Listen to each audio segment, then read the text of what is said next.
Friends, ವಿಷಯ ಏನಪ್ಪ ಅಂದರೆ ಕರ್ನಾಟಕ ರಾಜ್ಯ ಪತ್ರವನ್ನು ಹೊರಡಿಸಲಾಗಿದೆ. ಯಾವುದೋ ವಿಷಯ ಎದಕ್ಕಾಗಿತ್ತು ಅಂದರೆ ಕರ್ನಾಟಕ ವಸತಿ ಶಿಕ್ಷಣ ಸಂಸ್ಥೆಗಳು ಅಂದರೆ craze, Karnataka residential educational institutions ಏನು ಪೋಸ್ಟ್ಗಳಿವೆ, ಶಿಕ್ಷಕ ಪೋಸ್ಟ್ಗಳಾಗಿರ್ಬೋದು ಅಥವಾ ಸ್ಟಾಫ್ ಪೋಸ್ಟ್ಗಳಾಗಿರ್ಬೋದು, ಅಂದರೆ SDFD ಈ ಒಂದು ಪೋಸ್ಟ್ಗಳ ಒಂದು ನೇರ ನೇಮಕಾತಿ ಇನ್ನೂ ಎರಡು ತಿಂಗಳುಗಳಲ್ಲೇ ನಡೆಯುವ ಒಂದು ಅಧಿಸೂಚನೆ ಹೊರಡಿಸಲಾಗುತ್ತೆ. ಅದರ ಪೂರ್ವಭಾವಿಯಾಗಿ ಕೆಲವೊಂದು ರೂಲ್ಸ್ಗಳನ್ನ, ಅಂದರೆ 99% ಹಳೆಯ ರೂಲ್ಸ್ಗಳಿವೆ, ಕೆಲವೊಂದು ಮೈನರ್ ರೂಲ್ಸ್ಗಳನ್ನು ಚೇಂಜ್ ಮಾಡಿದ್ದಾರೆ. ಸೊ ಅದ್ರ ಬಗ್ಗೆ ಮಾಹಿತಿ ಕೊಡ್ತೀನಿ, ಸಂಪೂರ್ಣವಾದ ಒಂದು ಮಾಹಿತಿ ಕೊಡ್ತೀನಿ. ಈ ಒಂದು ಏನು ಪೋಸ್ಟ್ಗಳಿವೆ, ಇದಕ್ಕೆ ಒಂದು ಟೀಚರ್ ಪೋಸ್ಟ್ಗಳಿಗೆ TETಯ ಅವಶ್ಯಕತೆ ಇರುವುದಿಲ್ಲ. ಯಾಕೆ ಇರೋದಿಲ್ಲ, ಏನು ಇರೋದಿಲ್ಲ ಅಂತ ಇದ್ರ ಬಗ್ಗೆನೇ ಕೊಡ್ತೀನಿ. ಸೊ ಸ್ಕಿಪ್ ಮಾಡದೆ ಸಂಪೂರ್ಣವಾಗಿ ಈ ವಿಡಿಯೋವನ್ನು ನೋಡಿ. ಸೊ ಮೊದಲನೇದಾಗಿ ಇವರೆಲ್ಲ ಒಂದು ಸ್ವಲ್ಪ ಮಾಹಿತಿಯನ್ನು ಕೊಟ್ಟಿದ್ದಾರೆ, ವಿಷಯದ ಬಗ್ಗೆ ಮಾಹಿತಿಯನ್ನು ಕೊಟ್ಟಿದ್ದಾರೆ. ನಿರ್ದೇಶಕರು ಯಾವ ರೀತಿ, ಏನು ವರ್ಕ್ ಏನು ಅಂತ ಕೊಟ್ಟಿದ್ದಾರೆ. ಸೊ ಈಗ ಡೈರೆಕ್ಟಾಗಿ ನಾನು ಟೀಚರ್ಸ್ಗಳಿಗೆ ಹೋಗುತ್ತೇನೆ. ಈ ಟೀಚರ್ಸ್ಗಳಂದರೆ ಸಂಪೂರ್ಣವಾಗಿ ಇದು ಕೂಡ ಇದೆ, ಏನೋ ಪ್ರಾಂಶುಪಾಲರು ಕೂಡ ಇದೆ. Heavy you can say payment ಕೂಡ ತುಂಬ ಸಖತ್ತಾಗಿದೆ. ಸೊ ಇದ್ರ ಬಗ್ಗೆ ಶೀಘ್ರ ಲಿಪಿಕರು, ಸ್ಟೆನೋಗ್ರಾಫರ್, ಇಂಜಿನಿಯರ್ಸು ಅದ್ರ ಬಗ್ಗೆನೂ ಕೂಡ ಇದೆ. ವಸತಿ ಶಾಲಾ ಶಿಕ್ಷಣಗಳಂದರೆ ತುಂಬ ಮಲ್ಟಿ ವರ್ಕ್ಸ್ಗಳಿರ್ತವೆ. ಸೊ ಮಲ್ಟಿ ಪೋಸ್ಟ್ಗಳು ಕೂಡ ಇಲ್ಲಿ ಇರುತ್ತೆ ಅಂತ ಹೇಳ್ಬೋದು. ಕಂಪ್ಯೂಟ್ರ್ ಒಂದು ಟೀಚರ್ಸ್ಗಳಾಗಿರ್ಬೋದು, ಎಲ್ಲ ಒಂದು ಕಾವಲುಗಾರ ಹಿಡ್ಕೊಂಡು ಎಲ್ಲ ಇರುತ್ತೆ. ಇಲ್ಲಿ ವಸತಿ ಪ್ರಾಂಶುಪಾಲರ ಬಗ್ಗೆ, ಇದ್ರ ಬಗ್ಗೆ ನಾನು ನೆಕ್ಸ್ಟ್ ವಿಡಿಯೋ ಮಾಡ್ತೀನಿ. ಈಗ ಅಲ್ಲಿ ಡಿಗ್ರಿ ಪ್ಲಸ್ BEd ಆದಂಥ ಟೀಚರ್ಸ್ಗಳ ಬಗ್ಗೆ ಒಂದು ಮಾಹಿತಿಯನ್ನು ಕೊಡ್ತೀನಿ. ಅದರಲ್ಲಿ ಬೇರೆ ಪ್ರಾಂಶುಪಾಲರ ಬಗ್ಗೆ. ಸೊ ಇಲ್ಲಿ ಒಂದು ತುಂಬ ಅಟ್ರಾಕ್ಟಿವ್ ಸ್ಯಾಲ್ರಿ ಇದೆ ಅಂತ ಹೇಳ್ತಾ, ಈಗ ನೋಡಿ ಕನ್ನಡ ಭಾಷಾ ಶಿಕ್ಷಕರಿಗೆ ಏನು ಬೇಕಂತಂದರೆ, ಅಂದರೆ ಟೋಟಲಾಗಿ ಏನು ಭಾಷಾ ಶಿಕ್ಷಕರಿದ್ದಾರೆ ಅದ್ರ ಬಗ್ಗೆ ಒಂದು ಮಾಹಿತಿ ಇದೆ. ಏನು ನೋಡಿ ಇಲ್ಲಿ ನೋಡಿ ಈ ಒಂದು ವಿಷಯ ಏನಿದೆಪ್ಪ ಅಂದರೆ, ಅವರಿಗೆ 33,450 ಅಲ್ಲಿಂದ 33,450 ಹಿಡಿದು 62,600 ಒಂದು ಸ್ಯಾಲ್ರಿ ಇಲ್ಲಿ ಒಂದು ನೀವು ಕಾಣ್ಬೋದು. ಮತ್ತು ನೋಡಿ, ಸೊ ನೋಡಿ ಇಲ್ಲಿ ಮಾನ್ಯತೆ ಪಡೆದ ವಿಶ್ವವಿದ್ಯಾಲಯದಿಂದ ಕನ್ನಡ ಭಾಷೆಯನ್ನು ಒಂದು ಐಚ್ಛಿಕ ವಿಷಯವನ್ನಾಗಿ ಓದಿ ಕಲಾ ವಿಭಾಗದಲ್ಲಿ ಸ್ನಾತಕ ಪದವಿಯನ್ನು ಪಡೆದಿರಬೇಕು ಅಂತ ಕೊಟ್ಟಿದ್ದಾನೆ. ಅಂದರೆ ಡಿಗ್ರಿ ಆಗಿರಬೇಕು, ಕನ್ನಡ ಭಾಷೆಯನ್ನು ಓದಿಕೊಂಡು ಡಿಗ್ರಿ ಆಗಿರಬೇಕು ಅಂತ ಕೊಟ್ಟಿದ್ದಾರೆ. ನೆಕ್ಸ್ಟ್ ನೋಡಿ, ಅಥವಾ ಅದಾಗದೇ ಇದ್ದರೆ ಏನಾಗುತ್ತೆ ಅಂದರೆ, ಆಗದೇ ಇದ್ದರೆ ಬೇರೆ ಯಾವುದು ಆಗಿರಬೇಕಂದ್ರೆ, ಅಭ್ಯರ್ಥಿಗಳು ಕರ್ನಾಟಕ ರಾಜ್ಯ ಪ್ರೌಢಶಿಕ್ಷಣ ಪರೀಕ್ಷಾ ಮಂಡಳಿ ಬೆಂಗಳೂರು ಇವರು ನಡೆಸಲಾಗುವ 4 ವರ್ಷಗಳ ಕನ್ನಡ ಪಂಡಿತ ಕೋರ್ಸ್ನಲ್ಲಿ ಉತ್ತೀರ್ಣರಾಗಿರಬೇಕು. ಮತ್ತು ಅದರ ಜೊತೆಗೆ ಏನಾಗಿರ್ಬೇಕಂತಂದರೆ, ಮಾನ್ಯತೆ ಪಡೆದ ವಿಶ್ವವಿದ್ಯಾಲಯದಿಂದ ಕನ್ನಡದಲ್ಲಿ BEd ಪದವಿಯನ್ನು ಪಡೆದಿರಬೇಕು. ಡಿಗ್ರಿ ಕೊಟ್ಟಿದ್ದಾನೆ, ಅದರ ಜೊತೆಗೆ ಏನು ಕೊಟ್ಟಿದ್ದಾನೆ, BEd ಕೂಡ ಇಲ್ಲಿ ಅವನು ಮೆನ್ಷನ್ ಮಾಡಿದ್ದಾನೆ. BEd ಡಿಗ್ರಿ ಆದರೆ BA ಮತ್ತು ಡಿಗ್ರಿ ಆಗಿರಬೇಕು ಅಂತ ಕೇಳಿದ್ದಾನೆ. TET ಅವಶ್ಯಕತೆ ಇಲ್ಲ, CTET ಅವಶ್ಯಕತೆ ಕೂಡ ಇಲ್ಲ ಅಂತ ಇಲ್ಲಿ ಕೊಟ್ಟಿದ್ದಾನೆ. ಅಥವಾ ಇನ್ನೊಂದು ಆಪ್ಷನ್ಸ್ ಏನು ಕೊಟ್ಟಿದ್ದಾನೆ ಅಂತಂದರೆ, ಅಭ್ಯರ್ಥಿಯು ಸ್ನಾತಕ ಪದವಿಯಲ್ಲಿ ಕನ್ನಡವನ್ನು ಐಚ್ಛಿಕ ವಿಷಯವನ್ನಾಗಿ ಅಭ್ಯಸಿಸದಿದ್ದಲ್ಲಿ, ಡಿಗ್ರಿಯಲ್ಲಿ ಏನಾದರೂ ನೀವು ಕನ್ನಡವನ್ನು ಅಭ್ಯಾಸ ಮಾಡಿರದಿದ್ದಲ್ಲಿ, ನೀವು ಕನ್ನಡ ಭಾಷೆಯನ್ನು ಸ್ನಾತಕೋತ್ತರ ಪದವಿಯಲ್ಲಿ ಪಡೆದರೆ ಸಾಕು. ಅಂದರೆ PGಯಲ್ಲಿ ನೀವು ಕನ್ನಡ ಭಾಷೆಯನ್ನು ಅಭ್ಯಾಸ ಮಾಡಿದರೆ ಸಾಕು. ಅಂದರೆ ಸ್ನಾತಕೋತ್ತರ ಅಂದರೆ ಮಾಸ್ಟರ್ ಡಿಗ್ರಿಯಲ್ಲಿ ನೀವು ಕನ್ನಡವನ್ನು ಅಭ್ಯಾಸ ಮಾಡಿದರೆ ಸಾಕು. BEd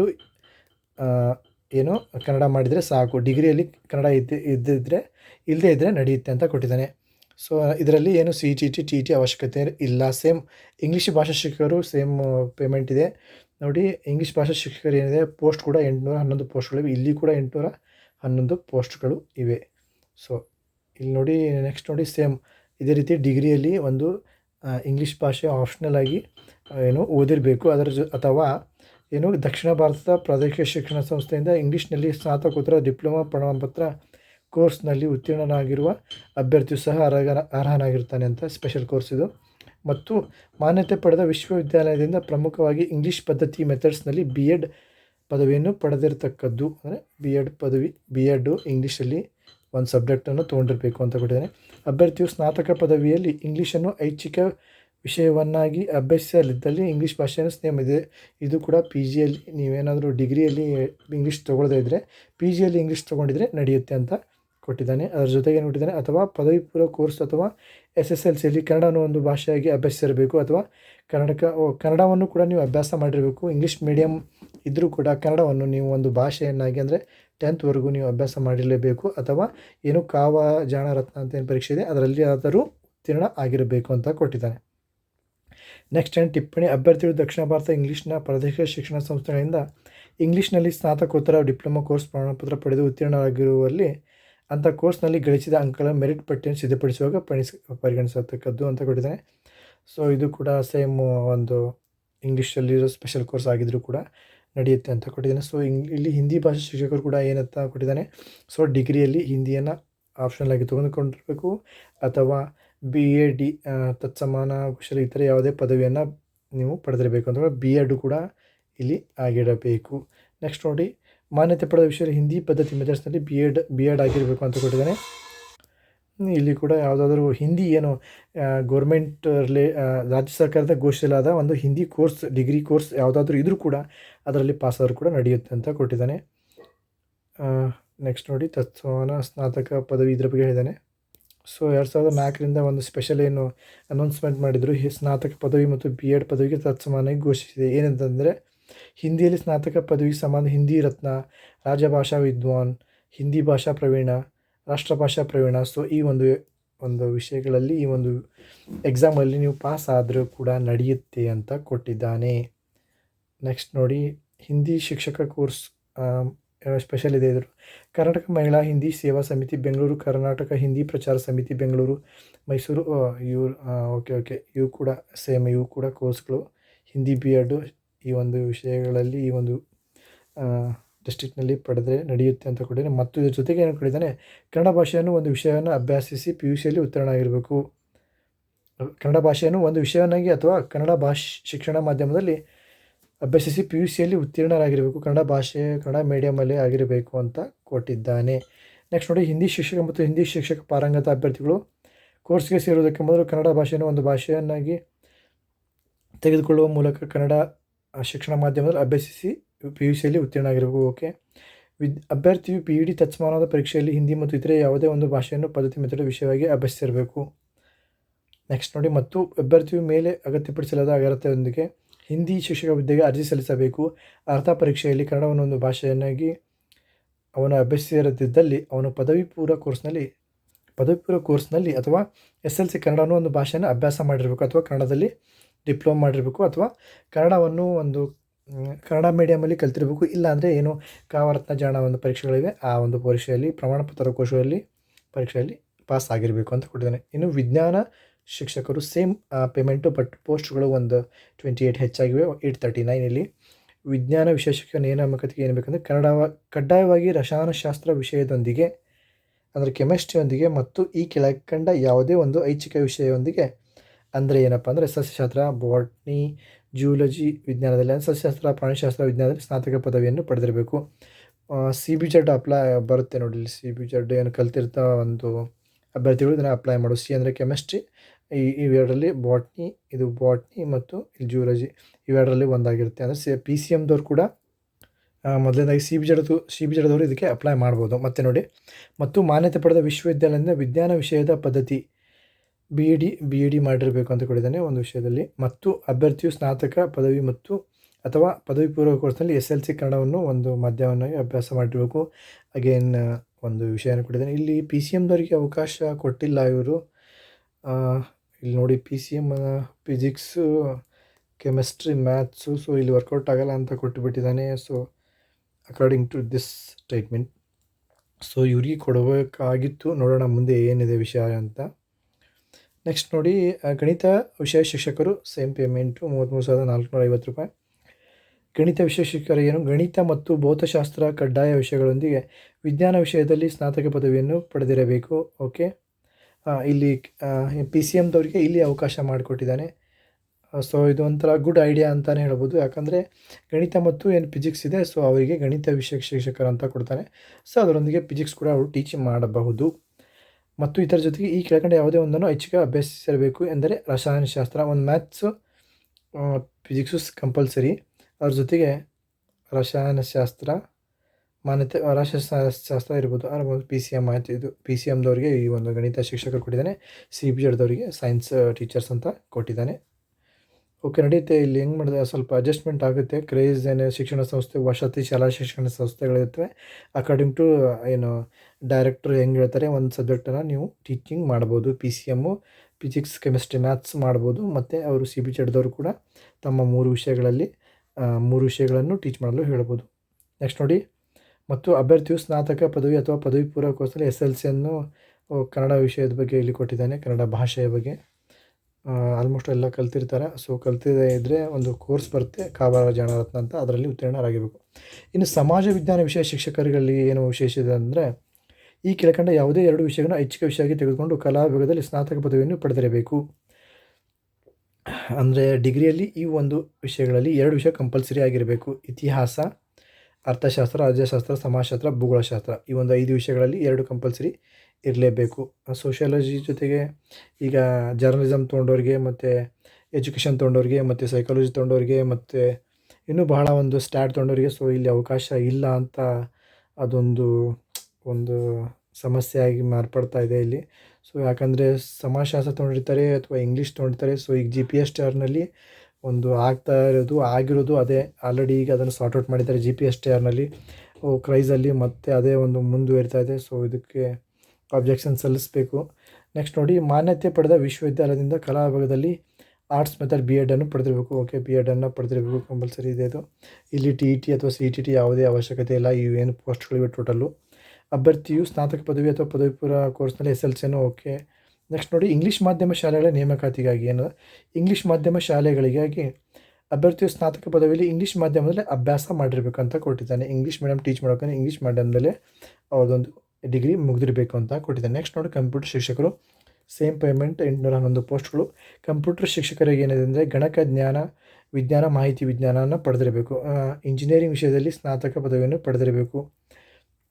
ಅಂದರೆ ಗಣಕವಿದ್ಯೆ, ಕಂಪ್ಯೂಟರ್ ಸೈನ್ಸ್ ಮತ್ತು ಇನ್ಫಾರ್ಮೇಷನ್ ಸೈನ್ಸನ್ನು ಪಡೆದಿರಬೇಕು. ಅಥವಾ bachelor of computer application BCA ಅನ್ನಾದರೂ ಕಲ್ತಿರಬೇಕು. ಅಥವಾ ಗಣಕ ವಿಜ್ಞಾನದೊಂದಿಗೆ ಅಥವಾ BSc ಅಥವಾ ಅದಕ್ಕೆ ತತ್ಸಮಾನ ವಿದ್ಯಾರ್ಥಿ ಹೊಂದಿರಬೇಕು. BScಯಲ್ಲಿ ಕಂಪ್ಯೂಟರ್ ಸೈನ್ಸ್ ತೊಗೊಂಡಿರಬೇಕು. ಮತ್ತು ಅದ್ರ ಜೊತೆ ಏನಪ್ಪ ಅಂತಂದರೆ ಏನು ಕನ್ನಡ ಮೀಡಿಯಮಲ್ಲೇ ಸ್ಟಡಿ ಮಾಡಿರಬೇಕು. ಇಲ್ಲ ಅಂದರೆ ಈ ಒಂದು ಕಾಬಾರತ್ನ ಜಾಣದ ಒಂದು ಪ್ರಮಾಣಪತ್ರ ಕೋರ್ಸ್ನಲ್ಲಿ ಉತ್ತೀರ್ಣರಾಗಿರಬೇಕು ಅಂತ ಕೂಡ. ಕನ್ನಡ ಮೀಡಿಯಮ್ ಸ್ಕೂಲ್ಗಳಾಗಿರ್ತವೆ 80% ಕನ್ನಡ ಮೀಡಿಯಮ್ ಸ್ಕೂಲ್ಗಳಿರ್ತವೆ. ಸೊ ಅದಕ್ಕಾಗಿ ಕನ್ನಡ ಅವಶ್ಯಕತೆ ಇದೆ ಅದರಿಂದ ಈ ರೀತಿ ಒಂದು ರೂಲ್ಸ್ಗಳಿವೆ.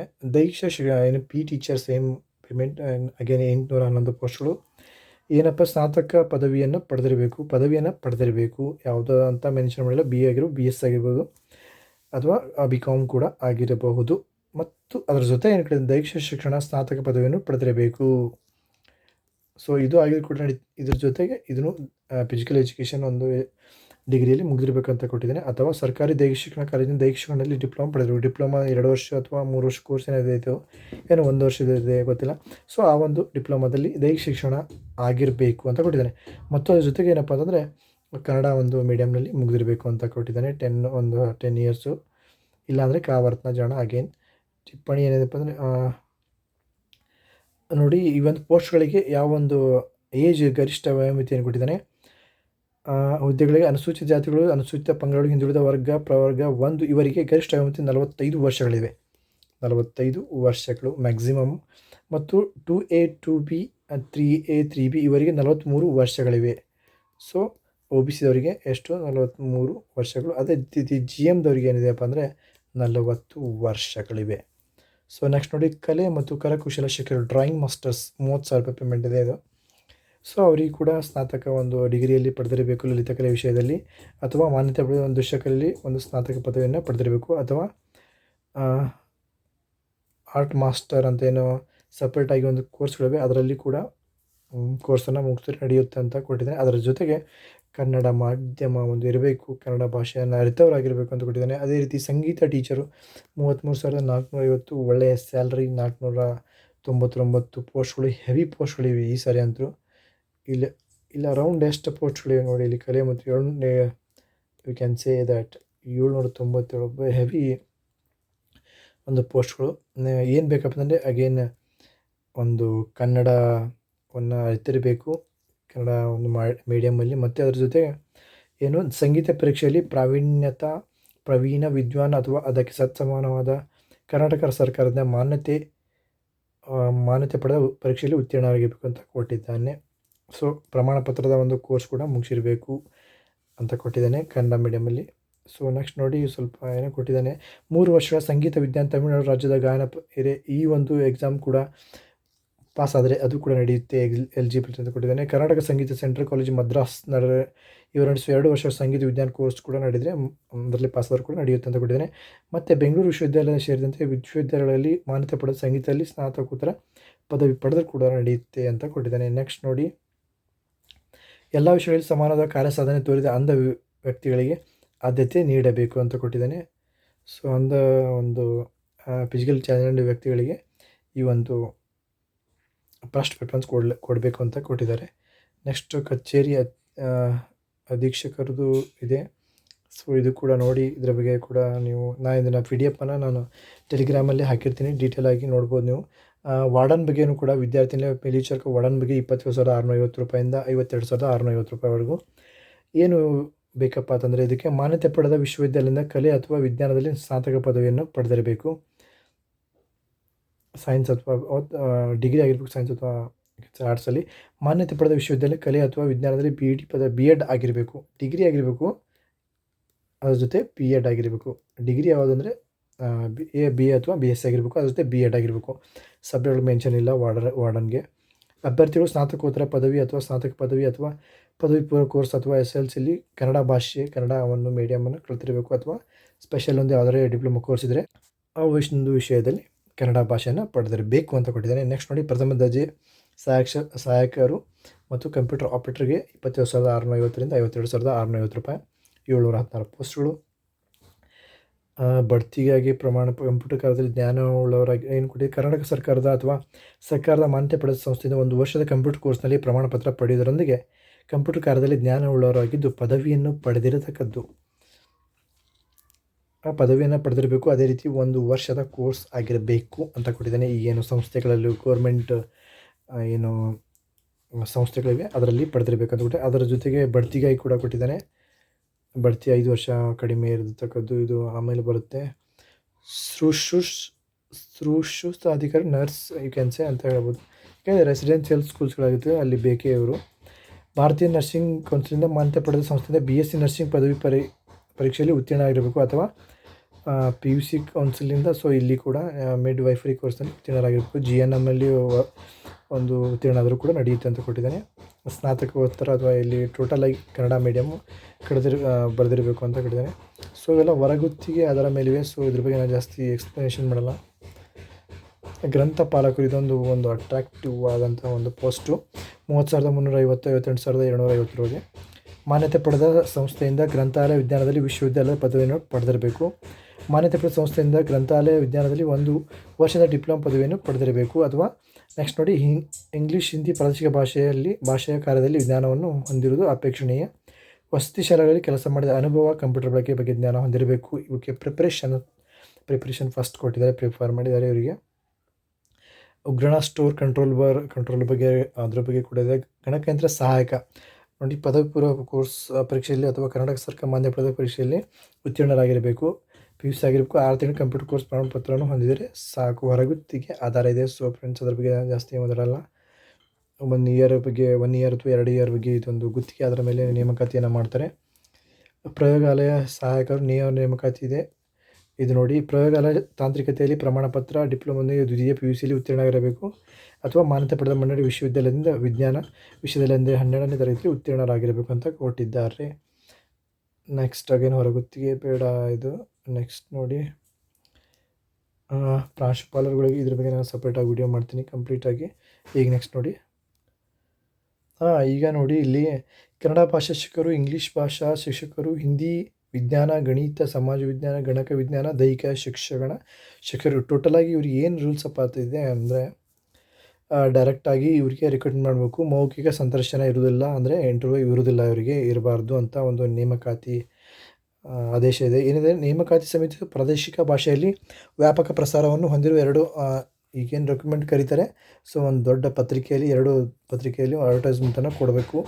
ಅಂದರೆ ವೆಬ್ಸೈಟಲ್ಲಿ ಕೂಡ ಅದನ್ನು ಅಧಿಸೂಚನೆ ಪ್ರಕಟಿಸುವ ಮೂಲಕ ಪ್ರಚಾರ ಮಾಡಿ ಅರ್ಹ ಅಭ್ಯರ್ಥಿಗಳನ್ನು ಪ್ರತಿಯೊಂದು ಪ್ರವರ್ಗಗಳಿಗೆ ಅರ್ಜಿಗಳನ್ನು ಆಹ್ವಾನಿಸತಕ್ಕದ್ದು. ಅದರೊಂದಿಗೆ ನೋಡಿ, ಅಲ್ಲದೆ ಕರ್ನಾಟಕ ರಾಜ್ಯಪತ್ರಿಕೆ ಪ್ರಕಟಿಸುವುದು, ರಾಜ್ಯಪತ್ರದಲ್ಲಿ ಕೂಡ ಈಗೇನು ಪ್ರಕಟಿಸಿದ್ರೆ ಆ ರೀತಿ ಪ್ರಕಟಿಸಬೇಕು. ನೆಕ್ಸ್ಟ್ ನೋಡಿ, ಈಗ ನೋಡಿ ನೇಮಕಾತಿ ಸಮಿತಿಯು ಈ ಕೆಳಗಿನ ಒಟ್ಟು ಆಧಾರದ ಮೇಲೆ 100% ಒಟ್ಟು ಮೊತ್ತಕ್ಕೆ ಮೆರಿಟ್ ಪಟ್ಟಿ ಯಾವ ರೀತಿ ಅಂದರೆ ಸೆಲೆಕ್ಷನ್ ಲಿಸ್ಟ್ ಅಂದರೆ ಏನು, ಈಗ ರಿಕ್ರೂಟ್ಮೆಂಟ್ ಲಿಸ್ಟ್ ಯಾವ ಥರ ಬಿಡ್ತಾರೆ ಅಂದರೆ ನೋಡಿ, ಸಂಯೋಜಿತ ಸ್ಪರ್ಧಾತ್ಮಕ ಪರೀಕ್ಷೆಯಲ್ಲಿ ಪಡೆದ ಅಂಕಗಳನ್ನು 70% ಲೆಕ್ಕ ಹಾಕದ್ದು. ಅಂದರೆ CET ಏನು CET ಎಕ್ಸಾಮ್ ಬಿಡಿದ್ರೆ ಸಂಯೋಜಿತ ಅಂದರೆ ಈಗ ಒಂದು GK ಕಾಮನ್ ಆಗಿರುತ್ತೆ. ಸೊ ಅದ್ರ ಜೊತೆ ಸಂವಹನ ಪತ್ರಿಕೆ ಮಾಡ್ತಾರೋ ಅಥವಾ ಈ ಒಂದು ಸಪ್ರೇಟ್ ದೈಹಿಕ ಶಿಕ್ಷಕರು, ಹಿಂದಿ ಶಿಕ್ಷಕರು, ಇಂಗ್ಲೀಷ್ ಶಿಕ್ಷಕರು, ಕನ್ನಡ ಶಿಕ್ಷಕರು ಇದ್ದರೆ ಅವ್ರಿಗೆ ಸಪ್ರೇಟಾಗಿ ಒಂದು ಎಕ್ಸಾಮ್ ಮಾಡ್ತಾರೋ ಗೊತ್ತಿಲ್ಲ. ಬಟ್ಟು 2 ಒಂದು ಪ್ರಶ್ನೆ ಪತ್ರಿಕೆಗಳನ್ನು ಮಾಡಬೇಕು ಅಂತ ಕೊಟ್ಟಿದ್ದಾರೆ. ಸಂಯೋಜನೆ ಈಗ ಒಂದೇ ಬರೀ GK ಅಂದರೆ ಅಲ್ಲಿ GK ಇರುತ್ತೆ, ಆದರೆ ಸಪ್ರೇಟಾಗಿ ಒಂದು ಮಾಡಿರೋದಿಲ್ಲ. ಇಲ್ಲಾಂದರೆ ಸಂವಹನ, ಈಗ ಫಾರ್ ಎಕ್ಸಾಂಪಲ್ ಕನ್ನಡ 35, ಇಂಗ್ಲೀಷ್ 35, 30 ಮಾರ್ಕ್ಸನ್ನು ಕಂಪ್ಯೂಟರ್, ಆ ರೀತಿ ಮಾಡಬೇಕು. ಟೋಟಲಾಗಿ 2 ಪೇಪರ್ ಮಾಡಬೇಕು. ಎಲ್ಲ ಒಂದು ಜ್ಞಾನವನ್ನು ಹೊಂದಿರಬೇಕು ಅಂತ ಈ ಒಂದು ಪರೀಕ್ಷೆ ಇರುತ್ತೆ. ಇದಕ್ಕೆ ಒಂದು CETಗೆ 70% ಹಿಡಿತಾರೆ, 70 ಮಾರ್ಕ್ಸ್ ಅಂತ ಅನ್ಬೋದು. ಸ್ನಾತಕ ಪದವಿ ಪರೀಕ್ಷೆಯಲ್ಲಿ ಪಡೆದ ಅಂಕಗಳನ್ನು 20% ಲೆಕ್ಕ ಹಾಕೋದು. ಅಂದರೆ ಡಿಗ್ರಿ ಏನು ಪರ್ಸೆಂಟೇಜ್ ಇರುತ್ತೆ 20% ಹಿಡಿತಾನೆ ಅದರದ್ದು. ಡಿಗ್ರಿ ಏನೋ ಸಬ್ಜೆಕ್ಟ್ ಇಲ್ಲ ಅಂದರೆ ಏನು PG ಇರುತ್ತಲ್ಲ ಅದರ ಸಬ್ಜೆಕ್ಟ್ 20 ಹಿಡಿತಾನೆ. ಇನ್ನೂ 10% ಯಾವ್ದು ಹಿಡಿತಾನೆ ಅಂದರೆ ಬಿ ಎಡಲ್ಲಿ 8% ಇರುತ್ತಲ್ಲ ಆ ಒಂದು ಬಿ ಎಡ್ನ ಏನು ಒಂದು ಬಿ ಎಡಲ್ಲಿ ಆಗಿರುವಂಥ ಒಂದು ಪರ್ಸೆಂಟೇಜನ್ನು 10%ಗೆ ಹಿಡಿತಾನೆ. 20% ಡಿಗ್ರಿದು ಅಥವಾ PG ಅಂತ ಅನ್ಬೋದು ನೀವು, ಡಿಪೆಂಡ್ಸ್ ಆನ್ ಯುವರ್ ಸಬ್ಜೆಕ್ಟು. CETದು 70%. ಓಕೆ, ಸೊ 100 ಮಾರ್ಕ್ಸಿಗೆ ಎಷ್ಟು ತೊಗೊಂಡಿದ್ದಾರೆ ಇದರ ಮುಖಾಂತರ ಒಂದು ಮೆರಿಟ್ ಪಟ್ಟಿಯನ್ನು, ಸೆಲೆಕ್ಷನ್ ಲಿಸ್ಟನ್ನು ಬಿಡ್ತಾನೆ ಅಂತ ಹೇಳ್ಬೋದು. ಸೊ ದೈಹಿಕ ಶಿಕ್ಷಣ ಏನಿದೆ ಅದರಲ್ಲಿ ಸ್ವಲ್ಪ ಅಡ್ಜಸ್ಟ್ಮೆಂಟ್ ಇರುತ್ತೆ. ಫಾರ್ ಎಕ್ಸಾಂಪಲ್ ದೈಹಿಕ ಶಿಕ್ಷಕರಿಗೆ ಅಥವಾ ಈ ಒಂದು ಕಂಪ್ಯೂಟರ್ದವರಿಗೆ ಅಥವಾ ವಾರ್ಡನ್ದವರಿಗೆ ಅವ್ರಿಗೆ ಸಂಬಂಧ ಇರೋದಿಲ್ಲ ಬಿ ಎಡ್ಡು, ಅಥವಾ ಕೆನ್ಸೆ ಕೆಲವೊಂದು ಕೋರ್ಸ್ಗಳು ಅವರಿಗೆ ಅಪ್ಲೈ ಆಗೋದಿಲ್ಲ. ಅವರಿಗೆ ಡೈರೆಕ್ಟಾಗಿ ಡಿಗ್ರಿಯಲ್ಲಿರುವಂತಹ ಒಂದು ಏನು ಪರ್ಸೆಂಟೇಜ್ ಅದಕ್ಕೆ ಡೈರೆಕ್ಟಾಗಿ 30% ಹಿಡಿತಾನೆ. So 70% CET ಹಿಡಿತಾನೆ. ಇಲ್ಲಾಂದರೆ ಸ್ಪೆಷಲ್ ಎಜುಕೇಷನ್ ಏನಾಗಿರುತ್ತೆ ಅದನ್ನು ಒಂದು 10 ಮಾರ್ಕ್ಸಿಗೆ ಹಿಡಿತಾನೆ, 10%ಗೆ ಡಿಗ್ರಿ 20 ಹಿಡಿತಾನೆ, ಆಮೇಲೆ 70 ಸೇಮ್ ಅಡ್ಜಸ್ಟ್ಮೆಂಟ್ ಇರುತ್ತೆ. ಸೊ ಇದರ ಸಂಪೂರ್ಣವಾಗಿ ಓದ್ಕೊಳ್ಳಿ, ಇದನ್ನು ಬಿಡ್ತೀನಿ ನಾನು ನಿಮ್ಗೆ. ಸೊ ಇಷ್ಟು ಹೇಳ್ತಾ ಏನಾದರೂ ಸಮಸ್ಯೆ ಇದ್ದರೆ ಕಮೆಂಟ್ ಬಾಕ್ಸಲ್ಲಿ ಕಮೆಂಟ್ ಮಾಡಿ. ಮಾಹಿತಿಗಾಗಿ ಈ ಚಾನಲ್ನ ಸಬ್ಸ್ಕ್ರೈಬ್ ಮಾಡಿ, ಶೇರ್ ಮಾಡಿ, ಲೈಕ್ ಮಾಡಿ.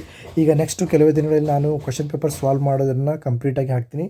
ಸೊ ವೇಟ್ ಮಾಡಿ. All the best. God bless you.